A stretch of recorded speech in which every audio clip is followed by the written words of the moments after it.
Hello everyone! Today I'm going to be doing my Sephora VIB sale recommendations list. It's that time again, and if you're participating in this spring event, it's a great time to always stock up on your brow products, skincare, foundations, all the things that you run through quite quickly. But if you're stocked up on those and want to adventure with more funner items, I have a bunch of goodies here that I'm going to be talking about. Let me know in the comments what you guys are thinking of picking up. I would love to know. I will also be sharing what's in my basket at Sephora and what I'm thinking of picking up.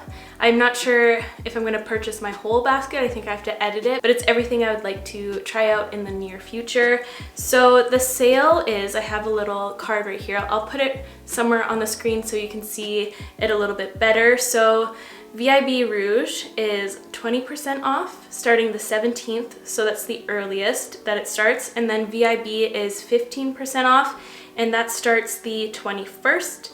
And then Insider, you guys get 10% off, which starts the 23rd. In the description, I'm going to be linking my skincare video as well as my favorite complexion products, just so that things don't get redundant. My skincare routine is the exact same except for the two products I'm going to be talking about today. But other than that, take a peek at the description for my other favorites videos. The products I'm going to be talking to you today are like an edit, the things I'm most excited about right now, and things I think that you guys would love. So before we get into it, I would love for you to subscribe if you aren't already. It would mean so much to me, and let's get to it.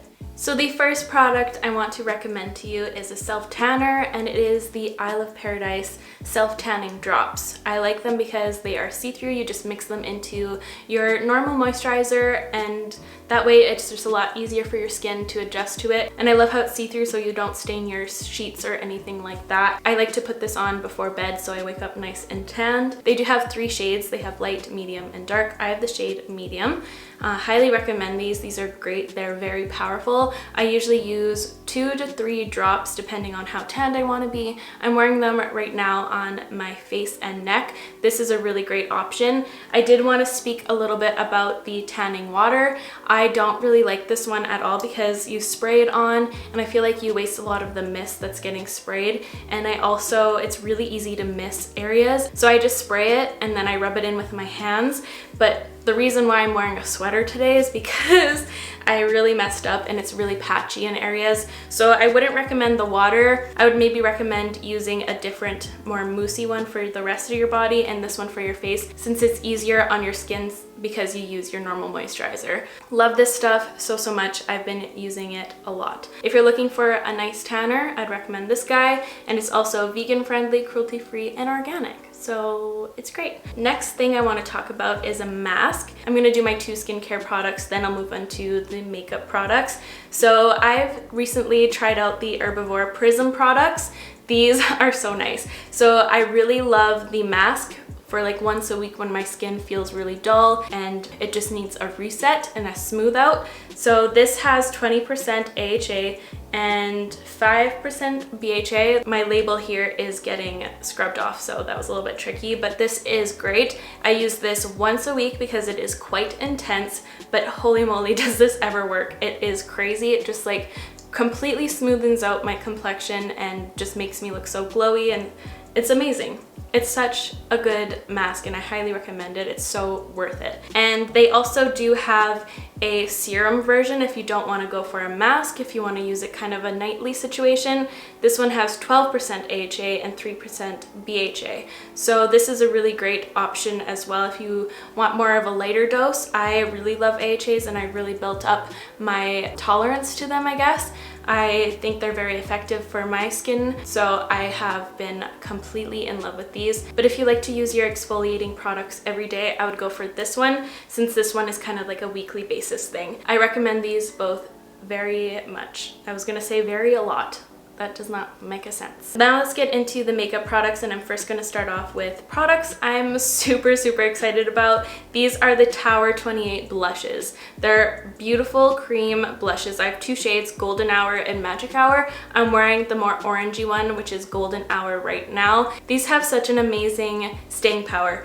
They last all day. They don't fade at all. They don't disappear. They just stay exactly the same as when you apply them. And for Sephora, the price point is really great. These are amazing and some of my new favorite blushes. I use them all the time. I like to use them when I'm wearing foundation or not. They just look amazing no matter what. They have more of a satin and dewy finish. They're a little bit more of a glowy satin and they're so pretty. I absolutely love them. They work amazingly with a finger or a brush. I haven't tried a sponge yet, but I'm sure it'd be fine. This formula is beautiful. One of the most beautiful cream blush formulas I've tried to date, and I've tried a lot. I love cream blush, so I highly recommend these. These are so amazing, so beautiful. Love these so much. I have two bronzers I want to talk about. My favorite powder as well as my favorite cream bronzer. First, with the Huda Beauty Tantour, this is my absolute favorite cream bronzer on the market. It is so amazing. It's awesome because you can alter it to whatever makeup taste you like. If you want to have a very defined chiseled look, you can get it there. You can also apply a very sheer amount. The blendability is insane. You can apply it with a brush, your finger, or a sponge, and it works amazingly. The staying power is amazing as well. It does have a matte finish, and it's the one that I always trust and turn to when I want more of a cream finish. It is so good. The powder bronzer I want to talk about is the LAKEY BB Sun Kissed. I absolutely love this bronzer so much. It is so good. It has kind of a sheen to it. It's not chunky glitter or any visible glitter. It has like a nice pearl that just gives a summertime kissed glow. It is beautiful on the skin and it performs so beautifully. I like how it's dual-sided, so it gives a very natural look. The only downside to this is that it is only one shade. I'm praying that they are going to release more shades in these because they need to be more inclusive, because this product is too good to just accompany like a few skin tones. I've mentioned this product so much recently on my channel and I've been using it like crazy. You probably are super tired of seeing this little cute skipping stone, but I can't stop talking about it and I won't. I have two highlighters I'm going to be recommending, a liquid one as well as a powder one. The first one is the Dior Face and Body Glow. Mentioned this one like crazy on my channel as well. It is so good. Such a good go-to. It does eventually set, which is nice, so it doesn't slip around, move around, go away. It just stays put, which is nice. And it's a really nice formula. It's very easy to work with. It's very liquidy, so it just is very easy to apply. And I love it very much and I highly recommend it. The second one is a newer one to me, and it is the NARS Faux de France highlighter. So nice. I bought this because of Mariah Leonard and I'm not disappointed in it at all. I've wanted this product for so long and I wish I pulled the trigger quicker because it is so good. It is the most beautiful powder highlight I think I have in my collection. It is very natural looking, but it still adds like a very intense glow, if that makes any sense. It doesn't enhance any texture. It looks kind of more like a cream finish on your skin, which is awesome for a powder.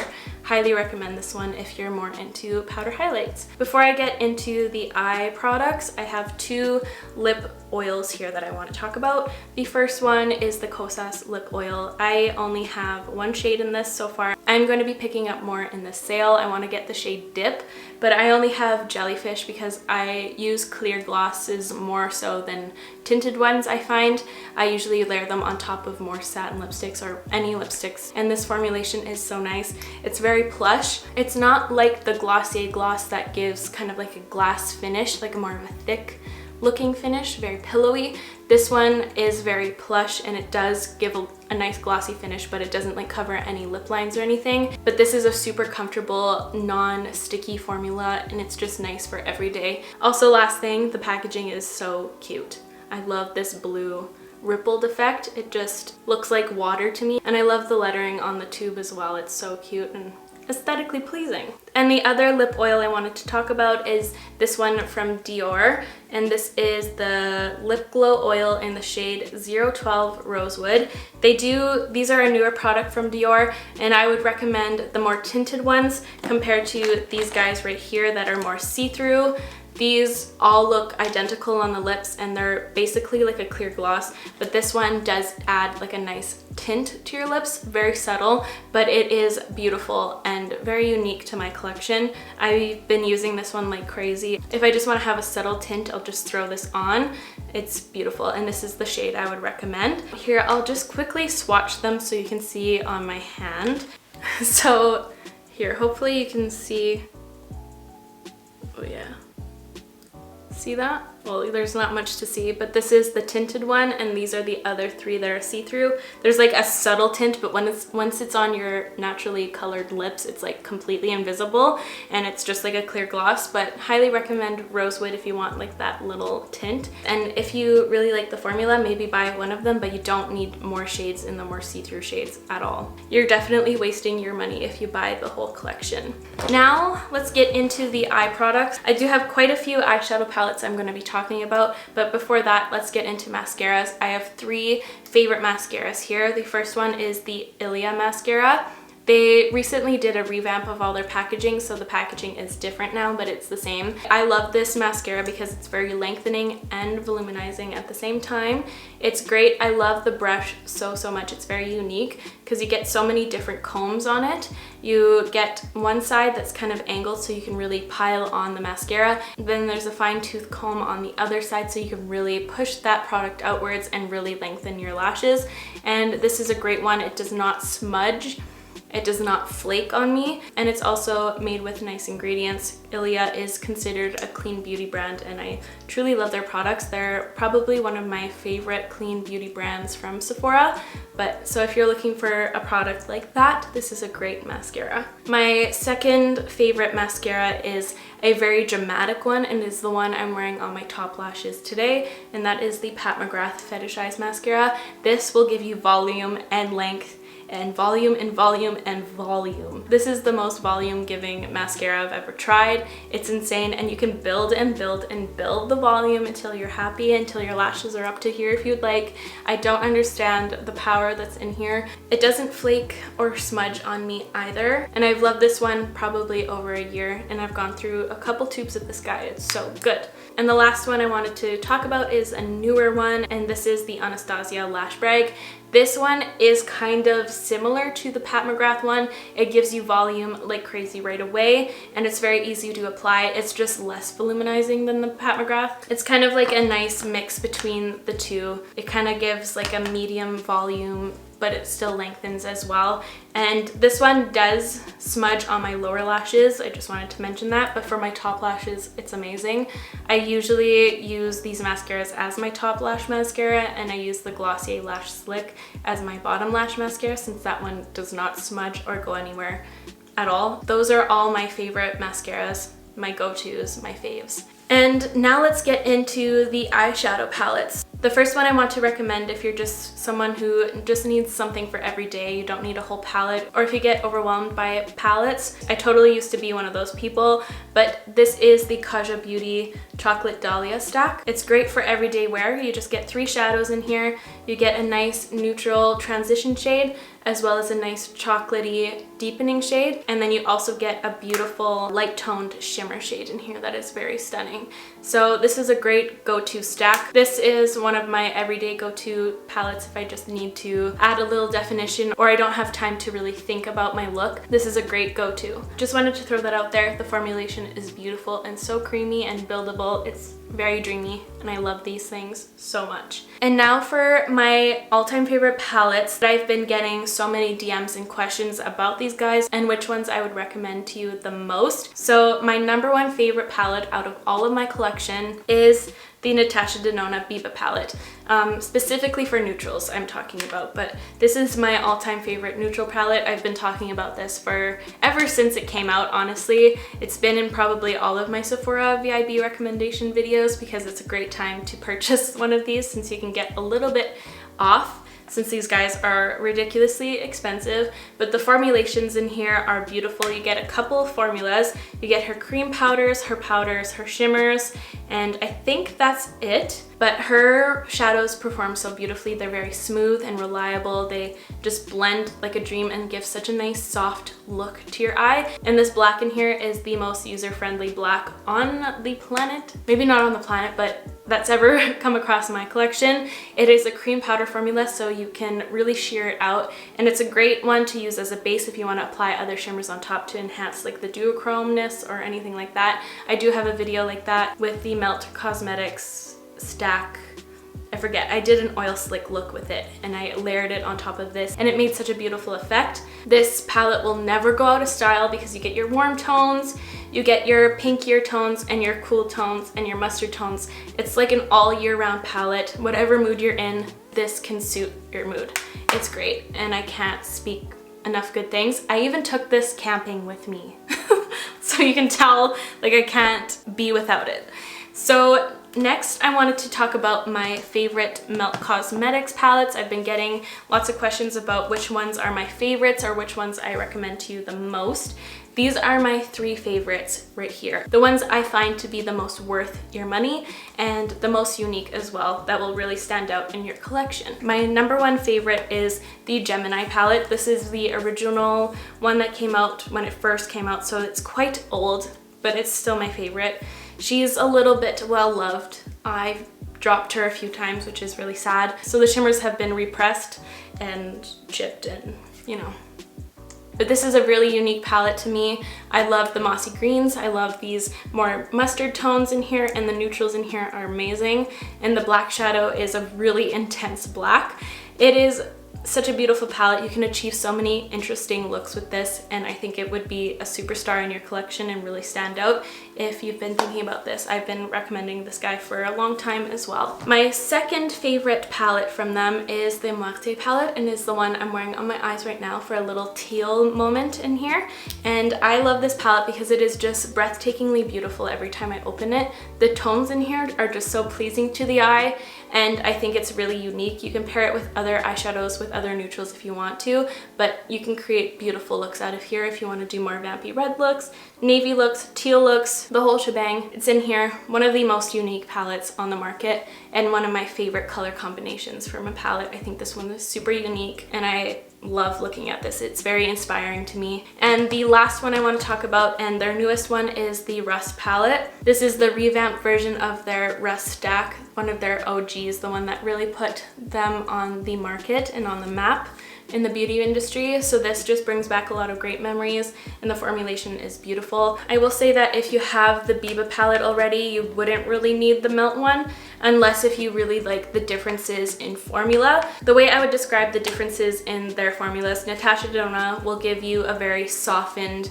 very elegant kind of look. You can still really vamp it up and really amp it up with the deeper tones in this palette, but it will always be very softened. And I go to Melt Cosmetics because they give high contrast colors and pigmentation. Like, I go to these palettes for when I'm like, look at my eyes, look at them. That's what I go for the Melt palettes for, because they are so pigmented but approachable pigmentation, not like out of the world, unworkable kind of pigmentation. Very workable, very reliable, very smooth, and their shadows just build and build and build. They're lovely and some of my favorites. And then I've been getting a lot of questions about my favorite Pat McGrath palettes and which ones I think are worth it. I see a lot of DMs that you guys are finally going to purchase your first Pat McGrath palettes, and I want it to be the best that it can be and one that you are truly going to reach for and wear, since they are so expensive. So I'm going to be talking about my 2 favorites, the Midnight Sun and the Bronze Seduction palettes. I love these both. I love a good warm tone look as well as a cool tone look. But if you're someone who pretty much just wears warm tones, I would go for Bronze Seduction, so you would actually reach for it and use it and really like the look. I really love this palette because you can get so many different looks. Both of the palettes I'm going to be talking about have so many different formulas. I think they each have like 8 or 7, I don't remember. The thing I love most about the Pat McGrath palettes, I say this all the time, is the variety of textures she offers. And they give just a different dimension to your eye that no other palette can achieve. So that's why I think they're worth it. I can tell immediately if someone's wearing a Pat McGrath palette because the dimensions and the glitters and everything in her palettes are absolutely insane. I was definitely one of those who were boycotting her brand for a very long time. I didn't buy one for years, and I bought one like on a VIB sale after this guy was around for a really long time. And when I received it and played with the shadows, I was turned. and now I can't stop buying her products. Definitely recommend this one if you love warm tones, and then I would recommend the Midnight Sun if you like more cooler tones, because the mattes in here are quite cool, and all of them are quite cool except for these two shades right here that are more rusty. This palette gives more of a smoky cool toned effect. These are my two favorite palettes from her, and these are the ones I would recommend the most and the ones that I see people wearing the most as well. Those are all of my recommendations and guidelines for the more expensive palettes. I really hope that was helpful, but now let's get into what I'm going to be picking up. I'm definitely not going to be purchasing all of these. I'm going to edit them, but these are all things I want. I'm looking at the Kosas Cream blush and highlighter duos. I'm looking at the shades Tropic, Equinox, as well as Velvet Melon, High Intensity. I haven't seen anyone talk about these at all, but I love cream products and I would love to test them out. And I'm also looking at a few Charlotte Tilbury products, which I haven't really played around with a lot of her products from her brand yet, but a lot of these have been on my list for years. Firstly, the Charlotte Tilbury Hollywood Flawless Filter. I'm thinking of picking up the shade 3. I think that one would suit me the best. That's one of the most spoken about products I see still to this day, so I'm thinking I'd really like it. So I might go for that. I'm looking at the NARS Matte Bronzer. I don't know, I've never tried Laguna, the original. I don't know which one. They're both in my cart. I'm gonna pick either the one that has a little bit of a pearl, I'm guessing, or the matte one. Never tried Laguna, and I want to now. I'm also looking at the Laneige Sleeping Mask in the flavor, the scent, vanilla. I've heard nothing but amazing things from Laneige. I used to be a die-hard fan of the Bite Beauty lip care products, but they reformulated them and now they're garbage. But I've been loving the fresh ones that come in a pot. They've been really great, but I think it's time for me to try the Laneige products. I think I should just do it. And I'm also looking at the Charlotte Tilbury Hollywood Contour Wand. That's another product that I've seen so many times, and every time I see it I'm like, I want it. And it's been in my basket, floating in and out of my basket for years. So I think I'm just gonna do it. And then I also have the First Aid Beauty Weightless Liquid Mineral SPF. I am looking at this one because it does look like it has a tint to it. I use the Ren Clean Screen Mineral SPF. That one is my favorite, hands down. The only thing though is that it does leave a white cast for a while. It does go away eventually, but I just rather something that is maybe tinted so I can just move on to my makeup routine afterwards. So I'm curious in that one, might pick it up. And then I have other products that aren't out yet that I really want to try. Pretty much the Fenty Beauty cream products that she's launching on the 17th. So the bronzers, the cream bronzers, I'm looking at two shades. I don't know which one would suit me best. One of them would definitely be for summer and the other for winter. My summer shade I'm guessing would be Macchiato. It says that it's for light to medium skin tones, and Butter Biscuit is for fair to light skin tones, and it does look a lot more cool toned than the other ones, but I want something bronzy, so I'm leaning more towards Macchiato. And then she's also launching a bunch of cream blushes, which I'm really excited about, and I have 3 on my radar right now that I don't have a lot of shades similar to, I think. The first one is Rosé Latte. It says that it's a soft bronzed nude. Really interested in that. I love bronzy shades, especially in the summer. And I'm also looking at Fuego Flush, which is a soft tangerine with shimmer. That sounds marvelous. A lot of my orangey blushes kind of are more red toned, and this one looks more yellow toned. Definitely more of like a bright unwearable shade, but it looks interesting and I'm down. And the last one is really unique. I don't think I have anything at all like it, and it is Daiquiri Dip. It's a soft coral red. That sounds super interesting to me. So that's all that's on my list. I'm definitely gonna cut it down a lot, but I would love to know what's on your list and what you guys are thinking of picking up if you're gonna be participating. It's kind of a weird time to buy makeup, but it makes me so happy, and I wear makeup for me anyways, so I like to wear it around the house personally. But anyways, those are all the products I'm thinking of picking up, and the products I recommend, and the guidelines I have for the more expensive product. I really hope that helps you guys, but that is all for me today, you guys. Thank you so much for watching. I really hope this video was helpful and fun. If it was, please give this video a huge thumbs up. It would help me out so much. I'll make sure to link all the products I talked about in the description down below as always, and I will catch you guys in the next one. Love you. Bye!